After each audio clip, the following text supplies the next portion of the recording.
नमस्कार साथियों, स्वागत है आप सभी का ब्राइट एग्रो क्लासेस के डिजिटल प्लेटफॉर्म पर। साथियों, आप सभी को पता है बीएससी एग्रीकल्चर के नए बैच स्टार्ट हो चुके हैं। उसी श्रृंखला में अपने ब्राइट एग्रो क्लासेस के द्वारा 6th सेमेस्टर का बैच स्टार्ट किया गया है और वो सभी यूनिवर्सिटीज के लिए अलग अलग रहने वाला है। और इसके साथ में इसमें क्या क्या चीजें मिलने वाली है वो भी अपन बातें करने वाले हैं। और इसके साथ में ही आप सभी को आज की जो क्लास है एंटो 321, ठीक है, और इसमें किसके बारे में पढ़ना है? बेनिफिशियल इंसेक्ट के बारे में। वो चाहे मधुमक्खी हो या वो चाहे आपके लाख का कीट हो, उन सभी के बारे में अपन क्या करने वाले हैं, इसके अंदर स्टडी करने वाले हैं कि वो किस प्रकार से एग्रीकल्चर में सहायता कर सकते हैं, किस प्रकार से वो हेल्प करते हैं प्रोडक्शन को बढ़ाने में या जो कल्टीवेशन करने में सहायता प्रदान करते हैं, जैसे कि पॉलिनेशन हुआ। इन सभी में वो क्या करता है, कहीं ना कहीं अपना योगदान देता है। और इसके साथ में ही उसके पहले मैं आपको बता देता हूँ, ये YouTube पर भी जाएगी ये वीडियो डेमो के रूप पर। जो साथी मेरे को YouTube पर देख रहे हैं इस वीडियो को, तो उनको बता देना चाहता हूँ कि ये 3rd ईयर के 2nd सेमेस्टर का कंप्लीट बैच रहने वाला है, कंप्लीट क्लासेस होगी। और इसके साथ में ही इंग्लिश और हिंदी दोनों मीडियम में रहने वाली है। इंग्लिश मीडियम भी रहेगा और हिंदी मीडियम भी रहेगा, दोनों मीडियम में रहेगी। और इसके साथ में ही सभी यूनिवर्सिटीज के लिए अलग अलग रहने वाली है। और आप सभी को पता है, पहले आपने कोई क्लासेस भी ली होगी 3rd ईयर के 1st सेमेस्टर में यूट्यूब से, कहीं से भी। आपको बताया कि कोई भी चीज पहले पढ़ाई जाती है उसका पहले कॉन्सेप्ट क्लियर कराया जाता है। अगर कॉन्सेप्ट ही क्लियर नहीं है तो आपको बताया कि आप बुक से भी रीडिंग लगा सकते हो, ठीक है। अगर हम बोलकर ही आपको सुनाए तो आप बुक से भी पढ़कर खुद को खुद सुना सकते हो। पर मेन चीज है कि ब्राइट एग्रो क्लासेस के द्वारा आपके हर एक कॉन्सेप्ट क्लियर करवाए जाएंगे और वो कॉन्सेप्ट आपके टॉपिक्स के रहेंगे और क्लास में ही आपको याद करवाया जाएगा। बस जरूरत है आपके साथ की और आपके कंसंट्रेशन की। अब देखिएगा बेटा, सबसे पहले मैं बात कर देता हूं कि इसमें आपको क्या क्या चीजें मिलने वाली है। सबसे पहले चीजें कि ऑल क्लासेस मिलेगी, ऑल नोट्स मिलेंगे, guess paper, old paper solution, guidance और इसके साथ में डाउट सॉल्यूशन। ये सब कुछ तो मिलने वाले हैं जो है ही। इसके साथ में ही अपन कॉन्सेप्ट के साथ में पढ़ने वाले हैं, कॉन्सेप्ट के साथ में और इसके साथ में फाउंडेशन के तरीके से पढ़ने वाले। क्योंकि अब आप सभी को पता है कि इस सेमेस्टर में ना ही बैक आनी चाहिए और आगे की भी अपने को तैयारी करनी चाहिए। तो इस सेमेस्टर का तो सिलेबस अपन कवर करें, तो इस सेमेस्टर का सिलेबस अपन कवर करने वाले इस सेमेस्टर में ही, और वो भी फाउंडेशन के तौर पर, ठीक है। कॉन्सेप्ट क्लियर आपके करवाए जाएंगे, बढ़िया तरीके के आपके बाइलिंगुअल नोट्स रहने वाले हैं जिसमें हिंदी और इंग्लिश दोनों में पढ़ाए जाएंगे। हिंदी मीडियम का स्टूडेंट भी ज्वाइन कर सकता है, इंग्लिश मीडियम का भी। कॉन्टेक्ट जो नंबर है अपने, मैं लिख देता हूं एक बार, सभी साथी कॉन्टेक्ट नंबर पर मैसेज कर सकते हैं 9672634845, ठीक है। ये अपने नंबर है 8690596638। इन नंबरों पर आप कॉल मैसेज कर सकते हो। कुछ भी आपका डाउट है, कुछ भी आप पूछना चाहते हो, इन नंबरों पर आप कांटेक्ट कर सकते हो, ठीक है। कुछ भी डाउट है, कुछ भी इस कोर्स के बारे में पूछना चाहते हो, पर आपको ये डेमो क्लास देखनी है। इसके बाद में मेरी क्लास आने वाली है, डेमो क्लास विजय सर की, सभी सर की जो है, जो कि सेमेस्टर में पढ़ाते हैं, उनकी डेमो क्लासेस आएगी। अगर आपको लगता है कहीं ना कहीं कि हाँ मेरे लिए ये सही है, ठीक है, तो आप इनको ज्वाइन कर सकते हो। अन्यथा आप अपनी जो पढ़ाई जहां से कर रहे हो वहां से रेगुलर कर सकते हो। पर एक चीज की गारंटी मैं देता हूं कि अगर इस क्लास के माध्यम से पढ़ोगे, कॉन्सेप्ट क्लियर होगा। जो साथी पहले से पढ़ते हैं उनको पता है, और जो साथी पहले से पढ़ते हैं इस वीडियो को देख रहे हैं, यूट्यूब पर देख रहे हैं, तो कमेंट करके बता देना कि कैसे क्या बच्चों को समझ में आता है, कैसा क्या आपका रेस्पॉन्स रहा है। पहले भी आपने पढ़ा होगा, ठीक है। तो ये क्लास अब रेगुलर करेंगे आपके रमेश सर। और इसके साथ में कुछ भी डाउट आता है बता सकते हो, कुछ भी आपके कंफ्यूजन रहता है, कोई कॉन्सेप्ट क्लियर नहीं करता है, तो आपके क्या कर सकते हो, आप कमेंट कर सकते हो, ठीक है। तो मेरे हिसाब से अब रेगुलर करते हैं सर, और जो भी डाउट है आपके सारे क्लियर कर सकते हो सर से। लो सर। जी धन्यवाद सर।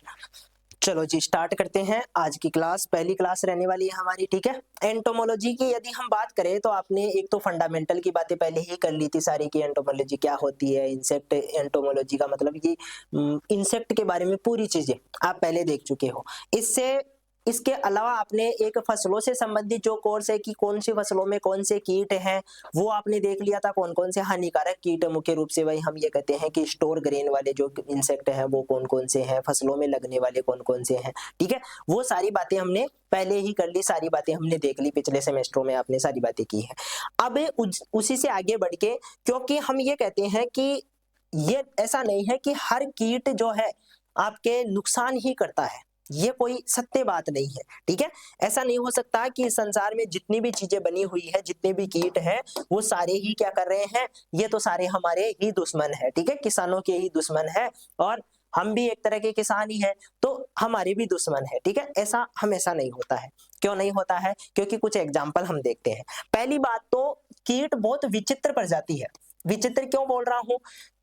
इनकी संख्या की यदि हम बात करें तो हम ये कहते हैं कि यदि हम इस संसार में 100 जीव मान के चले, 100% जीव मान के चले कि लगभग 100 स्पीसीज होगी, ठीक है, तो उनमें से ये मान के कहा जाता है, या संख्या के आधार पर ये कहा जाता है कि उनमें से 70% तो क्या है, इंसेक्ट में ही आते हैं।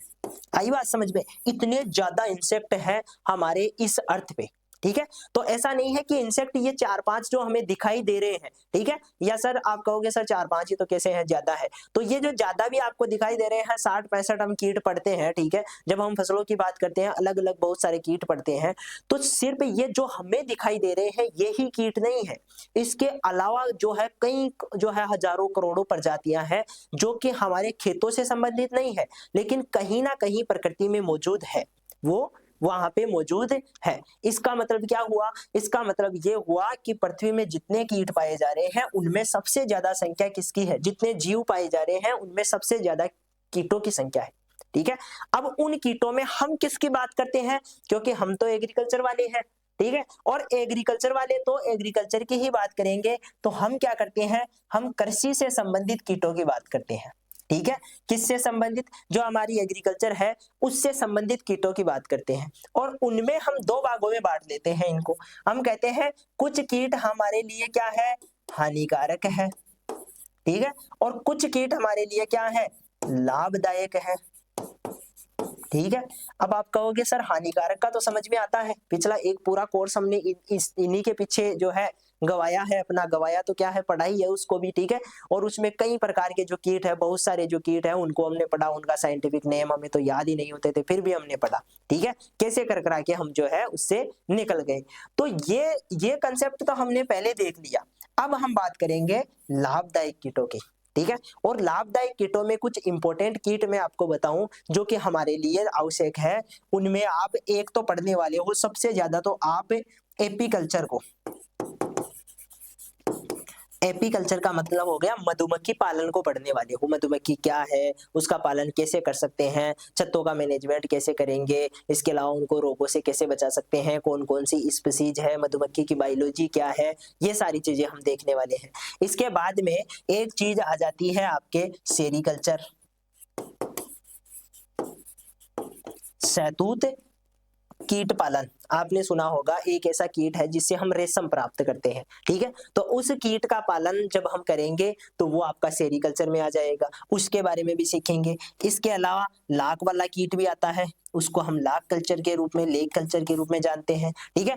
इसके अलावा हम ये कहते हैं बहुत सारे कीट जो कि जनरली जो है हमें कोई प्रोडक्शन नहीं देते हैं लेकिन दूसरे कीटों को नुकसान पहुंचाते हैं, जैसे लेडी जो बर्ड बिटल है वो हो गया, ठीक है। तो ये कीट क्या करते हैं, ये कीट दूसरे कीटों को नुकसान, जैसे कि लेडी बर्ड बिटल जो होता है आपका एफिड को खाता है, ठीक है, तो एफिड को खाकर वो हमारी सहायता कर रहा है, तो वो हमारे लिए तो बेनिफिशियल होगा, हमारे लिए तो फायदेमंद ही होगा। तो उन कीटों की भी हम यहीं पे बात करेंगे, इन सब की हम यहीं पे बातें करेंगे। आई बात समझ में? तो ये चीज है, सबसे पहला और सबसे ज्यादा इंपॉर्टेंट इस कोर्स का जो टॉपिक है वो आपका मधुमक्खी से ही है, ठीक है, यानी कि मधुमक्खी ही आपका लगभग 30 से लेकर 40-45% कवर कर लेगा मैटर अधिकतर, ठीक है, जिसमें मधुमक्खी की सारी चीजें हम पढ़ने वाले हैं, उनकी मधुमक्खी है क्या, मधुमक्खी की बायोलॉजी क्या है, मधुमक्खी कैसे हमारे लिए लाभदायक है, ठीक है, उसका इंपॉर्टेंस क्या है, हम उसका पालन कैसे कर सकते हैं, शहद कैसे बनता है, ये सारी चीजें हम देखने वाले हैं। सारे जो क्वेश्चन आपके दिमाग में आते हैं वो सारे हम देखने वाले हैं। ये आपका क्या रहने वाला है, इसका पहला पोर्शन रहने वाला है। ठीक है।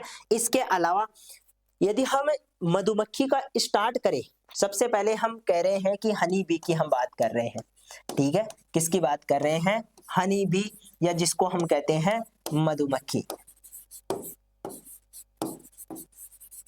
ठीक है, इसकी हम बात करने वाले हैं। अब ये जो आपकी मधुमक्खी है, इसको हम यदि वैज्ञानिक नाम के रूप में देखना चाहे तो हम ये कहते हैं कि एपिस स्पीसीज, क्योंकि आगे चल के हम इसकी स्पीसीज भी पढ़ेंगे। ठीक है, तो अभी तो आप ये ध्यान रखो कि एपिस स्पीसीज हम इसको कहते हैं। इसके बाद में आगे जाके हम जो आपके अलग अलग 4 प्रकार की मुख्य स्पीसीज है उनके बारे में पढ़ेंगे, उनकी क्या क्या विशेषता है, शहद किससे ज्यादा प्राप्त होता है, ये सारी बातें हमारी नेक्स्ट क्लास में रहने वाली है। अभी हम बेसिक बातें कवर कर रहे हैं।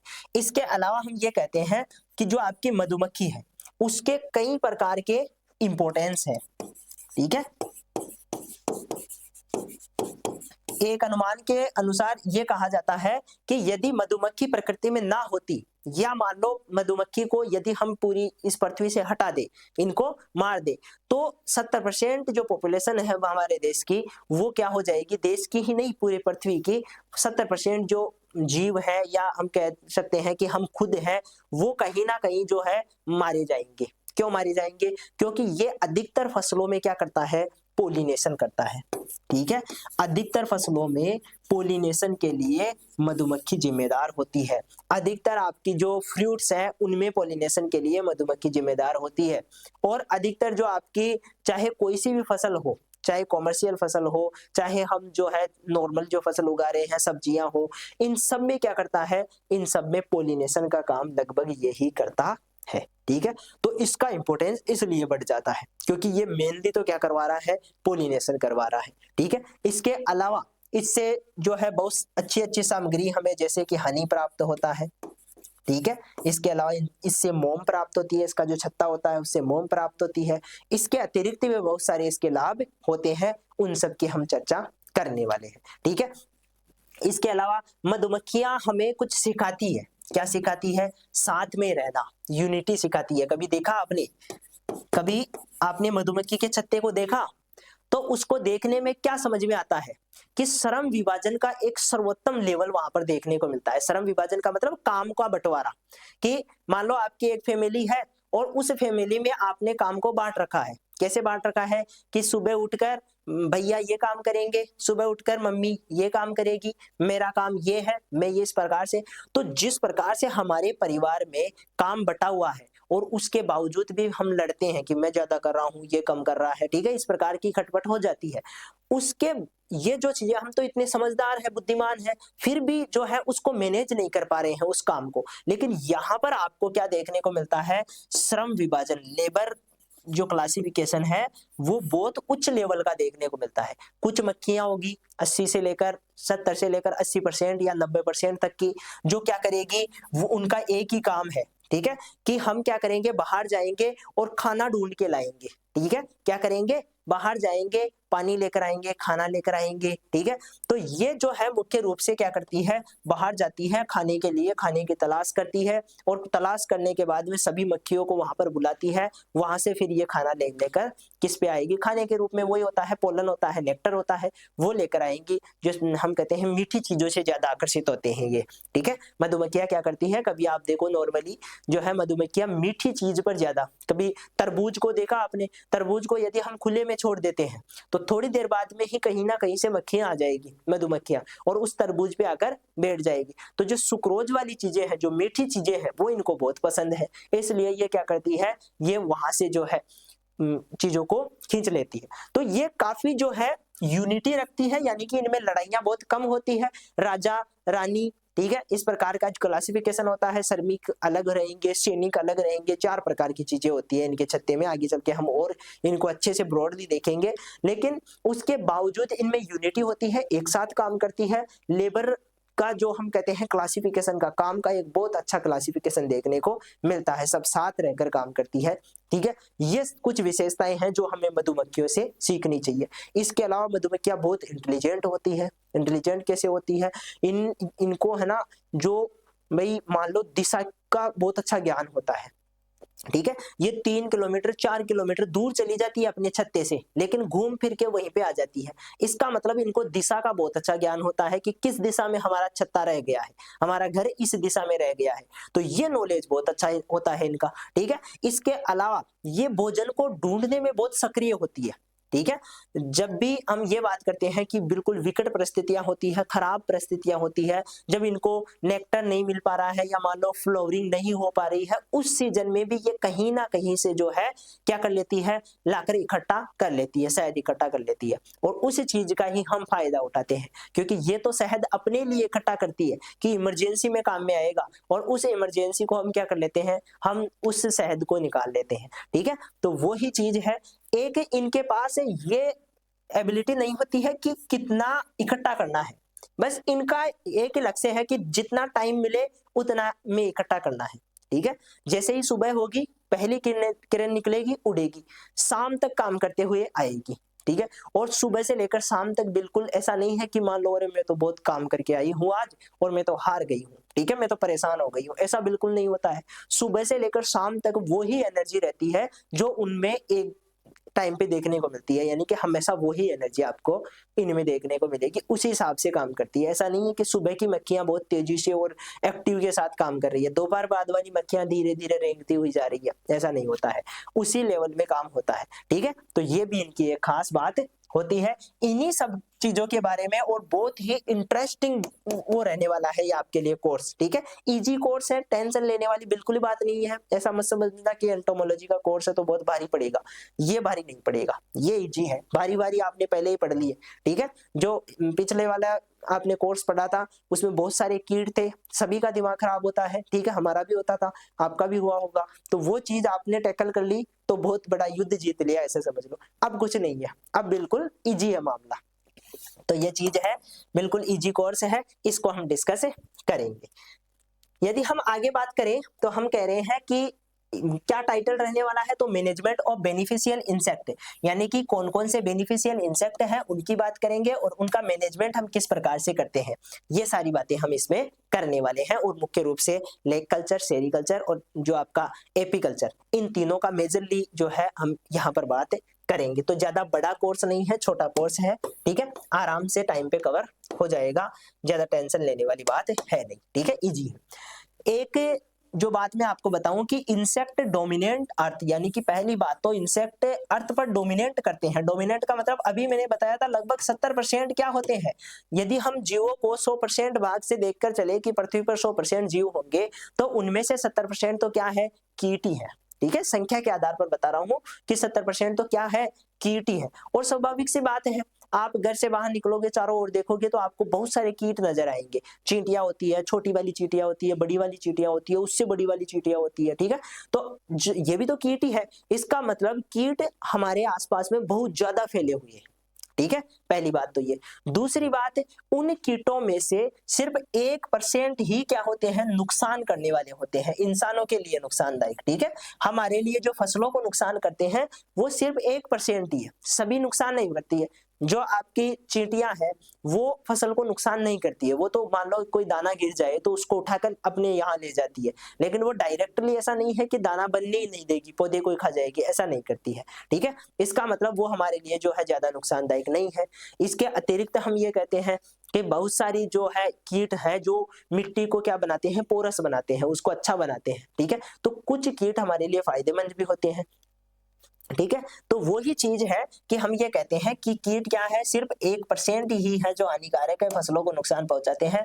बाकी मोस्ट ऑफ कीट हमारे लिए क्या है, बेनिफिशियल है। इनसे कई प्रकार की जो चीजें हैं वो हम बनाते हैं, कई प्रकार के जो है प्रोडक्ट्स इनसे लेते हैं। ठीक है, इकोनॉमी का जो है हम ये कहते हैं कि बायोलॉजी को मेंटेन रखने के लिए, ठीक है, इस प्रकृति में हर चीज को मेंटेन रखने के लिए कीटों का होना बहुत जरूरी होता है। ठीक है, तो ऐसा नहीं है कि कीट नहीं होंगे तो कोई विशेष प्रजाति बहुत ज्यादा बढ़ जाती है। ठीक है, जब भी एक कड़ी जो है इकोलॉजी में से गायब होती है तो हम ये कहते हैं कि उसकी वजह से प्रभाव दूसरे जो हम कह रहे हैं दूसरी स्पीसीज उस पर ज्यादा दिखाई देता है, और उसकी वजह से कहीं ना कहीं जो है हमें बाद में नुकसान होता है।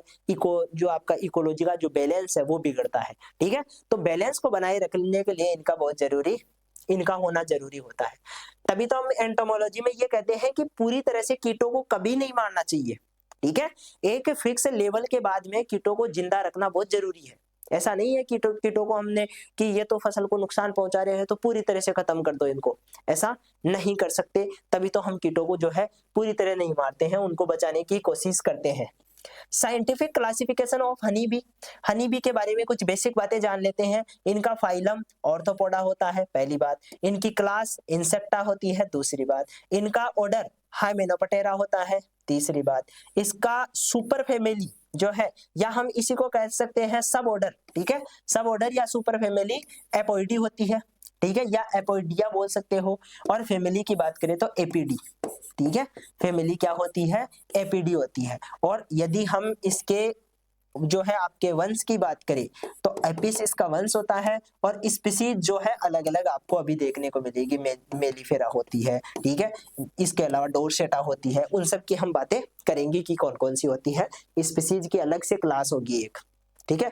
तो ये आपका एपिस स्पीसीज इसका वैज्ञानिक नाम होता है, ये भी लिख लेना। इसका यहाँ पर लिख लेना कि इसका जो जीनस है, ठीक है, इसका जो जीनस है उसको हम एपिस बोलते हैं, ठीक है। क्या बोलते हैं? एपिस। और स्पीसीज में फिर आगे चारों स्पीसीज लिख लेना जो कि आगे आपको बता दी जाएगी। यहाँ पर मधुमक्खियों के महत्व की कुछ बात कर लेते हैं, इंपॉर्टेंस की, ठीक है, क्यों जरूरी है हमारे लिए। तो यहाँ पर ये जो चीजें लिखी हुई है, ये एक हम कह सकते हैं कि बहुत शॉर्ट में इंपॉर्टेंस लिखा हुआ है, ठीक है। आप इसको ब्रॉडली अच्छे से भी बता के आ सकते हो, कोई दिक्कत वाली बात नहीं है। सबसे पहले और सबसे इंपॉर्टेंट चीज हनी प्रोडक्शन, ठीक है। हम मधुमक्खी क्यों पालते हैं, हम मधुमक्खियों के पीछे क्यों पड़े हुए हैं? क्योंकि ये शहद बनाती है, और शहद कभी भी लेबोरेटरी में नहीं बन सकता।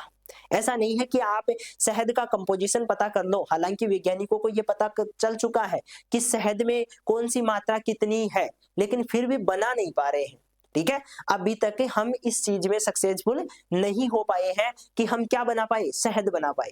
तो टेक्नोलॉजी कहाँ चली गई है? हम एआई का यूज कर चुके हैं, ठीक है। एआई हमारे जीवन में आ चुकी है, उसके बाद भी हम अभी भी क्या नहीं बना पा रहे हैं, हम अभी भी शहद नहीं बना पा रहे हैं। इसका मतलब मक्खियां कुछ अनोखा तो कर रही है, ये बात तो है, ठीक है। ये तो हमें सीखना पड़ेगा मक्खियों से कि जो काम हम नहीं कर पा रहे हैं वो मक्खियां इतना अच्छे से कर पा रही है, इसका मतलब इनमें कुछ विशेष बात तो है, ठीक है। नहीं तो पोलन हमारे पास भी है, नेक्टर हमारे पास भी है, लो बना लो, फिर कर लो, ठीक है भाई। वो ही फूल है और वो ही उनमें पोलन है, वो ही नेक्टर है, रस है, ठीक है। उसी रस का यूज करना है, उसी नेक्टर का यूज करना है और शहद बनाना है। लेकिन बनाए कैसे ये समझ में नहीं आ रहा है, ठीक है। यानी कि ये जो मधुमक्खियां होती है ये शहद बनाती कैसे हैं, ये अभी जो है समझ में नहीं आया है। कंपोजिशन हमने पता कर लिया, किससे बना रहा है ये पता चल गया, कौन बना रहा है ये पता चल गया, लेकिन कैसे बना रहे हैं ये पता नहीं चला, अभी उसमें सफलता नहीं मिली है। इसका मतलब कुछ ना कुछ अद्भुत काम कर रही है ये, ठीक है। सीखने वाली बात ये है। तो हनी प्रोडक्शन कर रही है, वैल्यूएबल फूड होता है, ठीक है। साथ में मेडिकल यूज में लेते हैं, कई प्रकार के जो आपके रोग होते हैं उनमें हनी का काफी इंपॉर्टेंस होता है। आयुर्वेदिक में तो हम ये कहते हैं कि जो शहद होता है उसका बहुत सारी बीमारियों के इलाज में यूज किया जाता है, ठीक है। शहद कभी भी खराब नहीं होता है, इसमें माइक्रोबियल जो इंसेक्ट होते हैं वो नहीं पनप पाते हैं, ये भी एक खास बात है। जैसे दूध है, मान लो दूध को आप थोड़ा सा खुला छोड़ो, जल्दी से इन्फेक्टेड हो जाएगा, खराब हो जाएगा, सड़ जाएगा, ठीक है। आप जो है कोई तरबूज है, मान लो तरबूज को खुला छोड़ दो, तो ये जो चीजें हैं जिनमें सुक्रोज ज्यादा पाया जा रहा है, जो मीठे हैं, वो चीजें जल्दी से खराब हो रही है, ठीक है। लेकिन शहद मीठा भी है और खराब भी नहीं हो रहा है, ठीक है। तो ये भी कहीं ना कहीं शहद की एक अलग विशेषता है कि ये मेडिकल यूज में लिया जाता है और लंबे समय तक स्टोर किया जा सकता है। लंबे समय तक क्या किया जा सकता है? स्टोर किया जा सकता है। तो ये बात भी आपको ध्यान रखनी है कि शहद बहुत विचित्र चीज है। अदर हाइव प्रोडक्ट, यदि हम छत्ते की बात करें, हाइव का मतलब होता है छत्ता, यदि हम छत्ते में अलग जो प्रोडक्ट है उनकी बात करें तो एक तो वैक्स मिलता है, एक पोलन मिल जाते हैं, रॉयल जेली मिलती है और बी वेनम मिलता है। वेनम का मतलब होता है जहर, ठीक है। वेनम का मतलब क्या होता है? जहर। तो ये जो आपका बी वेनम है इसका यूज भी हम मेडिकल यूज में लेते हैं, ठीक है। बाकी इंपॉर्टेंट जो उत्पादों की बात करें तो वैक्स होते हैं, ठीक है, पोलन हालांकि कम मात्रा में मिलता है, रॉयल जेली होती है, इसका भी यूज हम कई प्रकार की चीजों में करते हैं, ठीक है। बाकी मुख्य रूप से वैक्स जो है आपकी मोम जो होती है वो काफी ज्यादा इंपॉर्टेंट होती है कॉस्मेटिक प्रोडक्ट्स में, ठीक है। जब हम बात करते हैं कि ये जो सजावट के सामान होते हैं, सजावट के मतलब चेहरे को सजाने वाले कॉस्मेटिक जो प्रोडक्ट है उनमें मुख्य रूप से वैक्स का यूज किया जाता है, ठीक है। ये जो लगाते रहते हैं ना इधर उधर की चीजें, तो इधर उधर की चीजों में जो है किसका यूज होता है, वैक्स का यूज होता है। तो कहीं ना कहीं ये जो है ये भी इंपॉर्टेंट है। तो ये दोनों चीजें समझ में आने के बाद में तीसरा इंपॉर्टेंट काम जो मधुमक्खियां करती है वो होता है पॉलिनेशन। पॉलिनेशन का मतलब होता है एक परागकण को उठाकर क्या ले जाना दूसरे परागकण में, या एक फूल के परागकण को उसी की वर्तिकाग्र तक पहुंचाना। ये काम किसका होता है, मधुमक्खियों का होता है। और मधुमक्खियां ऐसा क्यों करती है, क्योंकि इनकी खास बात ये है दोस्तों, क्योंकि अदर कीटों में और इनमें एक विशेष अंतर है, ठीक है। अदर कीटों में और इनमें क्या है, एक विशेष अंतर कैसा है वो देख लेते हैं एक चीज को। ये मान लो आपकी मधुमक्खी है, हालांकि ये मधुमक्खी लग नहीं रही है लेकिन समझ लो थोड़ी देर के लिए, ठीक है। इसको हम मान लेते हैं कि ये क्या है, मधुमक्खी है। अब ये मधुमक्खी की जो हम जानते हैं कि इसके जो है 3 जोड़ी टांग होते हैं, ठीक है। कितने जोड़ी होते हैं, 6 टांग होते हैं टोटल, जिसमें से हम ये कहते हैं जोड़ी में 3 होते हैं, ठीक है। अब ये जो मधुमक्खी है ऐसे बना देते हैं, थोड़ी सी अच्छी लगेगी। एक जोड़ी टांग इस प्रकार से है, एक जोड़ी इस प्रकार से, और एक ऐसे अलग पीछे ही अलग होती है। ये जो पीछे वाली टांग होती है ना, इस पे छोटे छोटे क्या होते हैं, बाल से होते हैं, रोम होते हैं इस पे छोटे छोटे, ठीक है। अब एक और उस तरफ एक और टांग होगी ऐसी ही, तो इसके भी छोटे छोटे क्या है, बाल है। इनकी ये खास बात है दोस्तों इन बालों की, कि ये क्या है, पोलन को अच्छे से फंसा लेते हैं, ठीक है। पोलन को क्या करते हैं, क्योंकि पोलन क्या है, छोटे छोटे दाने हैं। अब जैसे ही फूल पे बैठेगी, अब ये तो अपना रस यहाँ से ले रही है, फूल मान लो यहाँ पे है और ये जो फूल है इस फूल में बैठी हुई है, अब ये यहाँ से रस ले रही है।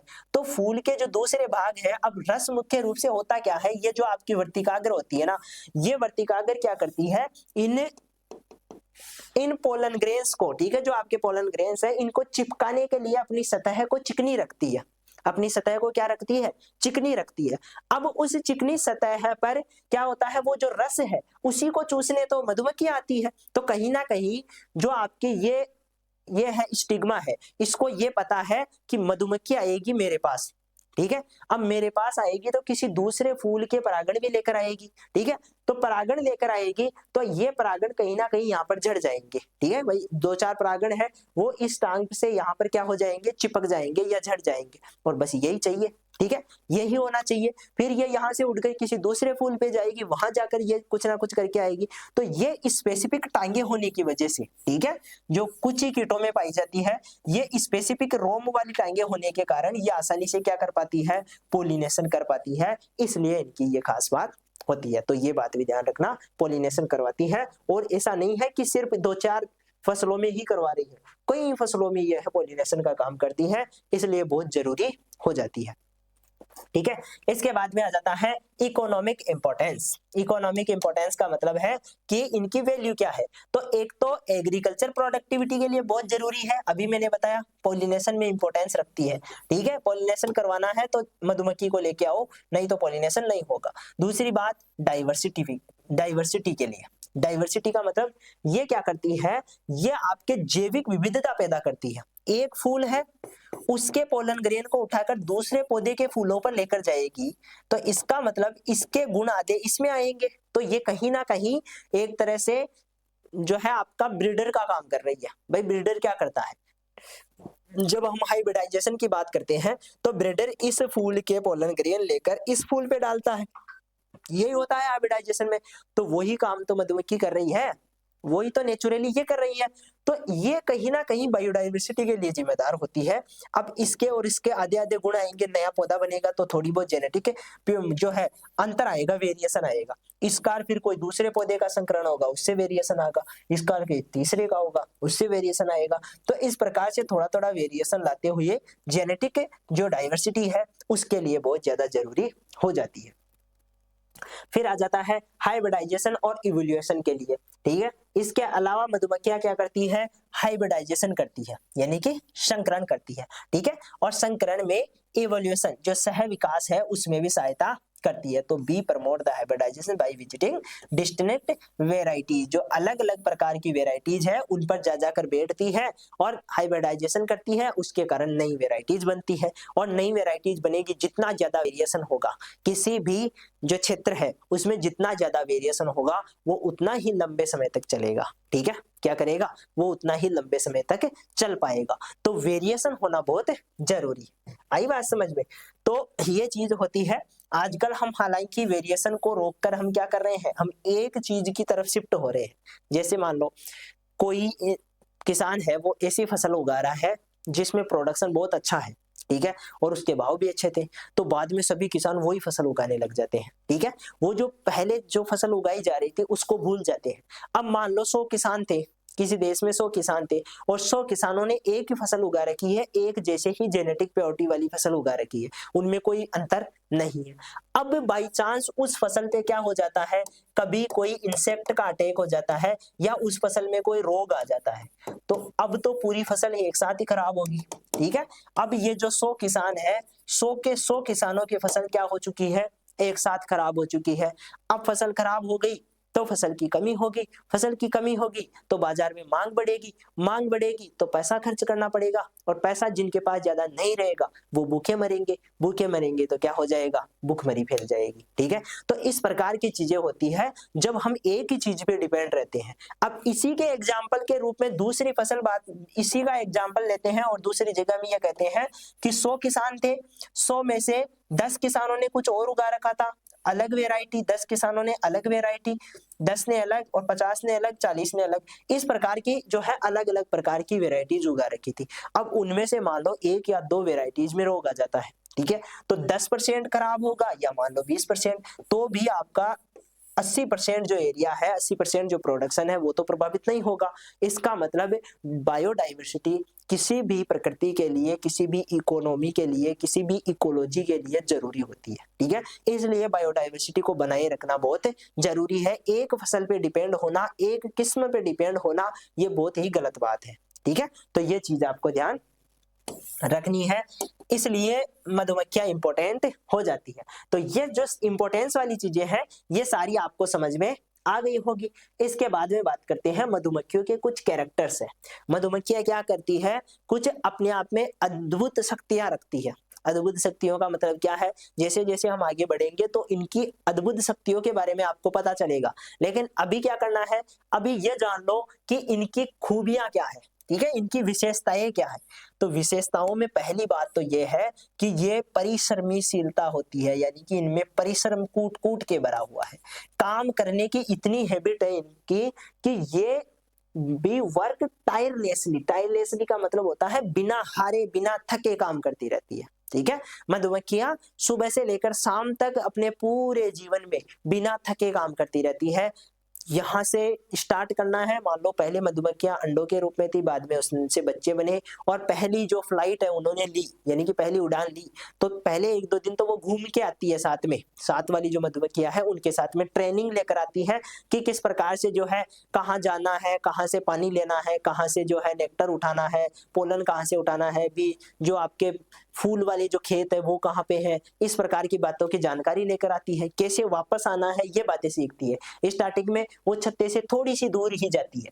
ठीक है, मान लो ये छत्ता है, ये आपके मधुमक्खियों का क्या लगा हुआ है, छत्ता लगा हुआ है, तो जो स्टार्टिंग वाली छोटी मधुमक्खी होती है वो सिर्फ थोड़ी दूर जाएगी और घूम के वापस आ जाएगी, फिर अगली बार थोड़ी सी और दूर जाएगी, फिर घूम के आ जाएगी, फिर अगली बार और दूर जाएगी और घूम के आ जाएगी। इस प्रकार से एक बार चारों ओर जो है घूम के नजर मार के आती है कि क्या क्या चीजें हैं, कैसे मैं वापस आऊंगी। ठीक है, ये सारी चीजें स्टार्टिंग में ही सीख लेती है, उसके बाद में काम स्टार्ट होता है और काम तब तक करती है जब तक वो मर ना जाए। ठीक है, मरेगी तभी काम छोड़ देगी। ऐसा नहीं है कि मान लो मेरी टांग टूट गई इसलिए मैं काम नहीं करूंगी, मेरा पंख टूट गया इसलिए मैं काम नहीं करूंगी, नहीं, काम वो करती है, चाहे वो छत्ता बनाने का काम हो, यदि वो उड़ नहीं पा रही है तो छत्ता बना लेगी। ठीक है, यदि उसके कोई और दिक्कत हो गई तो कोई दूसरा काम कर लेगी, लेकिन काम जरूर करेगी, फ्री नहीं रहेगी। ऐसा नहीं है मैं सो रही हूँ तुम करो, ऐसा नहीं होता है, ऐसा इंसानों में होता है, कीट ऐसा नहीं करते हैं। ठीक है, तो ये हमेशा क्या करती रहती है, काम। तो कहीं ना कहीं ये चीजें हमें सीखनी चाहिए, किससे, मधुमक्खी से। ठीक है, और जो है मधुमक्खियां काम करती रहती है इसीलिए अपने आप को बचा पाती है। ठीक है भाई। ऑफ सीजन में क्या होगा, मान लो जो है 4 महीने कंटिन्यू बारिश हो रही है या 4 महीने कंटिन्यू ठंड का टाइम है। अब ठंड वाले टाइम में क्या होगी, मधुमक्खियां बाहर कम निकलती है, ठंडा जो टाइम होता है उसमें, और या रात के टाइम पे कम निकलती है। तो ऐसी सिचुएशन में वो अपने शहद, अपने द्वारा बनाई हुई शहद का इस्तेमाल करती है। ठीक है, तो पहले स्टोर नहीं करेगी तो बाद में इस्तेमाल क्या करेगी, इसलिए स्टोर करना जरूरी हो जाता है। एकता पाई जाती है, एकता देखनी हो तो ये जो इनकी कॉलोनी होती है, ठीक है, कॉलोनी बोलते हैं, सबको साथ में रहती है, इसलिए इनकी जो कॉलोनी होती है उनपे यदि कोई कौवा, अधिकतर कौवे होते हैं जो इन पे अटैक करते हैं। ठीक है, क्यों करते हैं, शहद के लिए, क्योंकि उन्हें भी मीठा मीठा पसंद होता है। ठीक है, और कौवा तो वैसे ही आप जानते हो कितना चालाक होता है। ठीक है, यदि रोटी कहीं पे पड़ी है तो कब उठा के लेके जाएगा पता ही नहीं चलेगा। ठीक है, तो उसी प्रकार ये क्या करता है कि मधुमक्खियों को पागल बनाने के लिए छुप छुपा के उनके पास में आ जाता है, और पास में आकर जो है उसमें चोंच मार के शायद लेकर भग जाता है थोड़ा सा। ठीक है, लेकिन मधुमक्खियां क्या करती है, उनमें यूनिटी होती है, वो एक साथ अटैक करेगी। ठीक है, और उनमें से भी वो मधुमक्खियां जाएगी जो कि सैनिक है।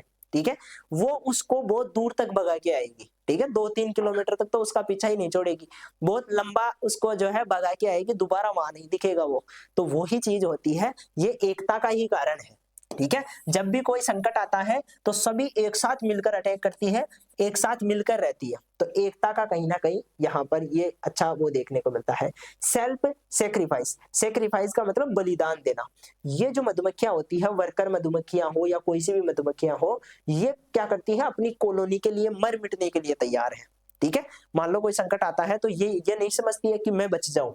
ठीक है, मान लो किसी प्रकार का कोई जो है मधुमक्खियों को खाने वाला कीट आ गया।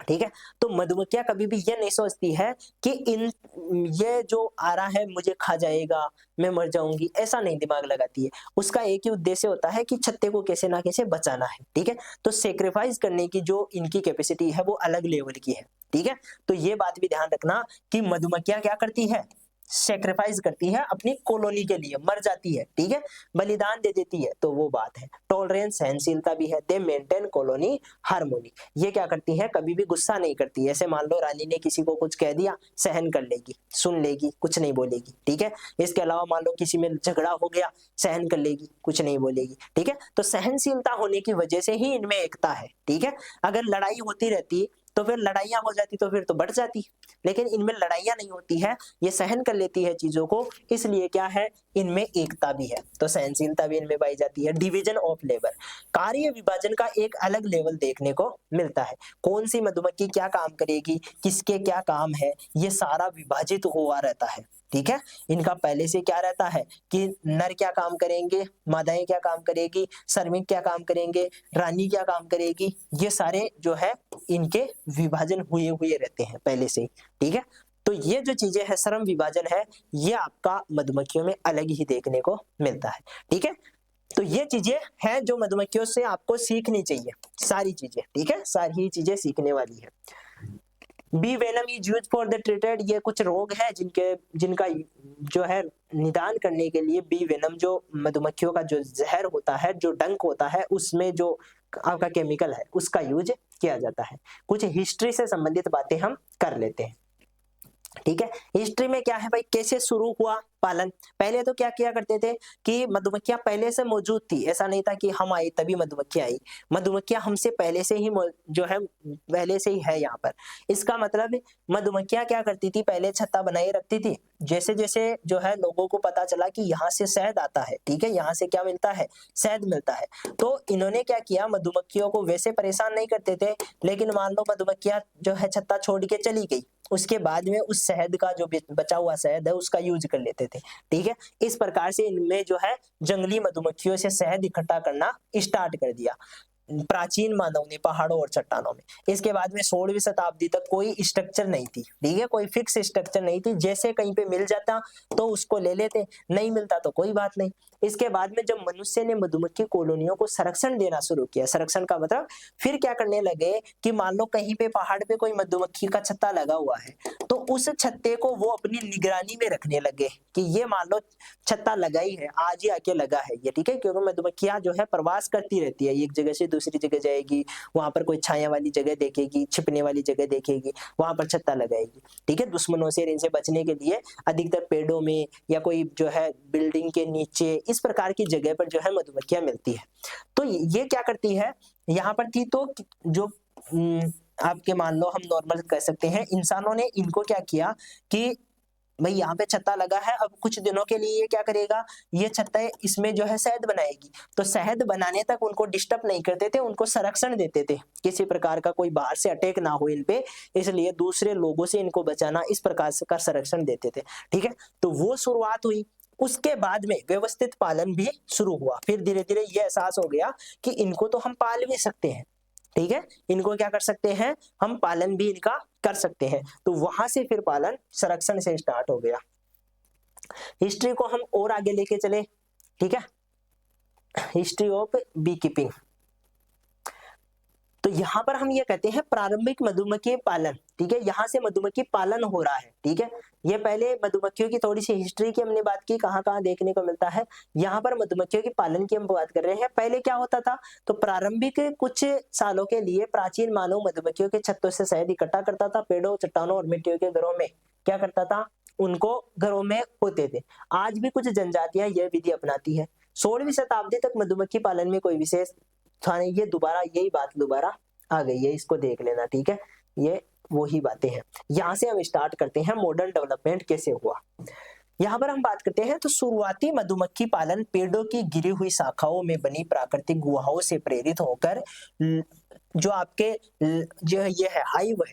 ठीक है, लोग बड़े बड़े जो हाइव है मधुमक्खियों के, उनको पाला करते थे पहले तो। ठीक है, इसके बाद में क्या हुआ, जो 1500 से लेकर 1851 तक के बीच मधुमक्खी पालन के लिए कई प्रयास किए गए, लेकिन छत्ते के दीवारों से चिपकने के कारण वे सफल नहीं हो सके। ठीक है, इसके बाद में क्या हुआ, 1851 में अमेरिका के एल.एन. गैंगस्ट्रोथ ने बी स्पेस का मतलब हो गया जगह की बात है कि विशेष मधुमक्खी को कितनी जगह की आवश्यकता है। ठीक है, तो ये 9.5 mm था उस टाइम पे। तो ये जो बी स्पेस है की खोज की, इनकी खोज की, और इन्होंने ये बताया कि अलग अलग जो मधुमक्खियां हैं उनको अलग अलग स्पेस की जरूरत होती है, जगह की जरूरत होती है। ठीक है, तो जिससे पहली बार क्या हुआ, सच में चलने वाले फ्रेम लाइव विकसित हुए, जो आपके हाइव है। बाद में इस प्रकार के छत्ते बनने लगे जिनको हम एक जगह से दूसरी जगह ले जा सकते थे। ठीक है, इस प्रकार के हाइव बनाना इन्होंने स्टार्ट कर दिया। इसके बाद में छत्ते की नींव बनाने की मशीन, हनी एक्सट्रैक्टर, स्मोकर जैसी नई तकनीकों से आधुनिक मधुमक्खी पालन स्टार्ट हो गया। फिर क्या आ गया, जो आपके ये है जिसको हम हाइव कहते हैं, तो हाइव बनाने की जो मशीनें हैं वो आ गई। हनी एक्सट्रैक्टर आ गया, हनी को खींचने वाला जो आपका हनी निकालने, जो शहद निकालने का जो यंत्र है वो आ गया। स्मोकर यानी कि धुआं करके मधुमक्खियों को उड़ाने वाले जो है यंत्र आ गए। इन सब का इस्तेमाल करने से क्या हो गया, थोड़ी आधुनिकता आ गई, टेक्नोलॉजी आ गई। ठीक है, तो इस प्रकार से जो ये सारा इनोवेशन होता गया और मधुमक्खियां बढ़ती गई। भारत की बात करें तो भारत में पहला अटेम्प्ट बंगाल में किया गया, लेकिन वहां पर सफल नहीं हुई। ठीक है, यानी कि पहला जो फ्रेम हाइव है, छत्ता है, वो बंगाल में लगाया गया, लेकिन हम सफल नहीं हुए। उसके बाद में इसको पंजाब शिफ्ट कर दिया गया। ठीक है, पंजाब में भी हम कहीं ना कहीं जो है असफल ही रहे, क्योंकि वहां की क्लाइमेटिक कंडीशन भी इतनी अच्छी नहीं थी कि मधुमक्खियां वहां पर रह पाई। ठीक है, उसके बाद में न्यूटन नाम के ये जो वैज्ञानिक है, इन्होंने ट्रेन किया बी कीपर्स। कुछ बी कीपर्स जो आपके हम कहते हैं किसान ही थे नॉर्मली, उनको ट्रेन किया साउथ इंडिया में और डेवलप किया इन्होंने सबसे पहले जो आपका न्यूटन हाइव है, वो हाइव का मतलब वही छत्ता, तो एक प्रकार का छत्ता बनाया Apis Carena based on space. यानी कि जो एपिस केरेना है, ठीक है, ये स्पीशीज है केरेना, इसके आधार पर बी स्पेस यानी कि इसको कितनी जगह चाहिए उसके आधार पर एक छत्ता बनाया इन्होंने। ठीक है, क्या बनाया, एक छत्ता बनाया। तो उस छत्ते का यूज करके फिर जो है इन्होंने सबसे पहले क्या किया, आपके बी कीपिंग स्टार्ट कर दी। बी कीपिंग स्टार्ट हुई ट्रेवेनकोर, जिसको आजकल हम क्या बोलते हैं, आज हम इनको कोची बोलते हैं, इसको क्या बोलते हैं, उस जगह को कोची। तो उस टाइम पे कोची में सबसे पहले क्या हुआ, जो बी कीपिंग है वो स्टार्ट हुई। उसके बाद में उसको मैसूर ले गए, वहां पर करना स्टार्ट कर दिया। 1934 से लेकर 36 के बीच में modern bee keeping with indigenous Apis cerana started in Kullu. Kullu जो एरिया है, कंगरा जो एरिया है हिमाचल प्रदेश वाला पहाड़ी इलाका, उसमें क्या कर दिया, सबसे पहले एपिस केरेना को, जो हमारी इंडिजिनस भारत की ही मधुमक्खी है, उसको पालना स्टार्ट कर दिया। ठीक है, इसके बाद में क्या हुआ, तो एक्सोटिक जो ब्रीड है, बाहर की जो ब्रीड है उसमें एपिस मेलिफेरा, ये आपके कहाँ की है, बाहर की है। बाहर का मतलब भारत में ये जो आपके स्पीसीज है ये नहीं पाई जाती थी। ठीक है, तो बाहर से इसको लाया गया, इंट्रोड्यूस किया गया सक्सेसफुल। मैग्रोटा भगवान आपके पंजाब, ये आजकल जो है पंजाब में आता है, उस टाइम पे ये हिमाचल प्रदेश में आता था। इट प्रोड्यूस मोर हनी, और यहाँ पर ज्यादा हनी प्रोडक्शन देखने को मिला, क्योंकि ये जो बाहर की वेराइटी थी, ये बाहर की स्पीसीज थी, ये क्या थी, ज्यादा प्रोडक्शन देती थी हनी का। ठीक है, इसके अलावा जो इंडिजिनस थी हमारी, वो एपिस केरेना थी। आई बात समझ में। तो बाहर की जो सबसे पहली वैरायटी लाई गई, यहाँ से जो क्वेश्चन बनने वाले हैं और कंपटीशन लेवल में जो क्वेश्चन आएंगे वो आएंगे कि हमने सबसे पहले कौन सी एग्जोटिक बी को रखना, रियरिंग करना स्टार्ट किया, तो एपिस मेलिफेरा को। और भारतीय जो इंडिजिनस आपके एपिस है वो कौन सी है जिसको हमने सबसे पहले डोमेस्टिकेट यानी पालना स्टार्ट किया, वो एपिस केरेना है। ठीक है, ये दोनों चीजें आपको ध्यान रखनी है। बाकी पंजाब में हमने सबसे पहले क्या किया था, जो ये इंट्रोडक्शन किया था, इससे पहले हमने बंगाल में लगाए थे, लेकिन वहां पर सक्सेसफुल नहीं हुए थे। इसके अलावा कौन से वैज्ञानिक थे जिन्होंने ट्रेन किया, तो न्यूटन जो है ये आपके वैज्ञानिक थे जिन्होंने सबसे पहले न्यूटन हाईवे बनाया था। इनके बारे में हम और आगे बातें करेंगे, जैसे जैसे हम आगे बढ़ेंगे सारी बातें होती रहेगी। ठीक है, तो ये आपका जो है इससे संबंधित है। प्रेजेंट में अभी क्या है, तो बोथ एपिस केरेना भी हम जो है रखते हैं, एपिस मेलिफेरा भी हम जो है कीपिंग में रखते हैं, दोनों को ही मॉडर्न कीपिंग के रूप में। वाइल्ड बी एपिस डोर्सेटा, ये जंगली जो है आपके वो है जंगली यदि मधुमक्खियों की बात करें तो एपिस डोर्सेटा और एपिस फ्लोरिया, ये तो जो दोनों है ये आपके कंट्रीब्यूट करती है हनी प्रोडक्शन में, इनका भी योगदान होता है, लेकिन पालते हम इन्हीं को है। ठीक है, ये दोनों ही पाली जाती है, ये जंगली है। India produce around 70,000 metric ton of honey annually from all 4 species. इन चारों स्पीसीज से हम लगभग कितना पैदा कर रहे हैं, 70,000 मेट्रिक टन जो हनी है वो पैदा कर रहे हैं। ठीक है, तो इस प्रकार से ये जो चीजें हैं आपके समझ में आ गई होगी। हमने क्या किया है, हिस्ट्री की बात की है। ठीक है, तो ये जो टॉपिक है इसमें हमने मुख्य रूप से एपिस की कुछ बेसिक बातें पढ़ी, उसके बाद में इसका इंपॉर्टेंस पढ़ा, इससे कुछ चीजें सीखी। ठीक है, और उसके बाद में हमने हिस्ट्री की बात की। अब अगली जो क्लास रहेगी उसमें हम एपिस की बायोलॉजी की बात करेंगे और एपिस की स्पीसीज की बात करेंगे। ठीक है, एपिस में क्या क्या पाया जाता है, पंख कैसे होते हैं, टांगे कैसी होती है, ये बेसिक बातें एक बार देखेंगे। उसके बाद में जो है इनकी 4 स्पीसीज है, इंपॉर्टेंट स्पीसीज है, उनकी हम बात करेंगे। उसके बाद में ये जो एपिस वाला जो मुख्य टॉपिक है ये आपका कंप्लीट हो जाएगा। हालांकि इसके बाद भी एपिस में बहुत सारा मैटर है, लेकिन पहला टॉपिक आपका कंप्लीट हो जाएगा। ठीक है, तो ये हमारा टॉपिक था। आपको कैसा लगा सारी बातें आप बताना। ठीक है, साथ में इस वीडियो को, क्योंकि यूट्यूब पे जाने वाला है, तो इसको ज्यादा से ज्यादा लोगों के साथ आपको क्या करना है, शेयर करना है। ठीक है, फिर हम क्या करेंगे, मिलेंगे अपनी नेक्स्ट क्लास में, तब तक के लिए धन्यवाद।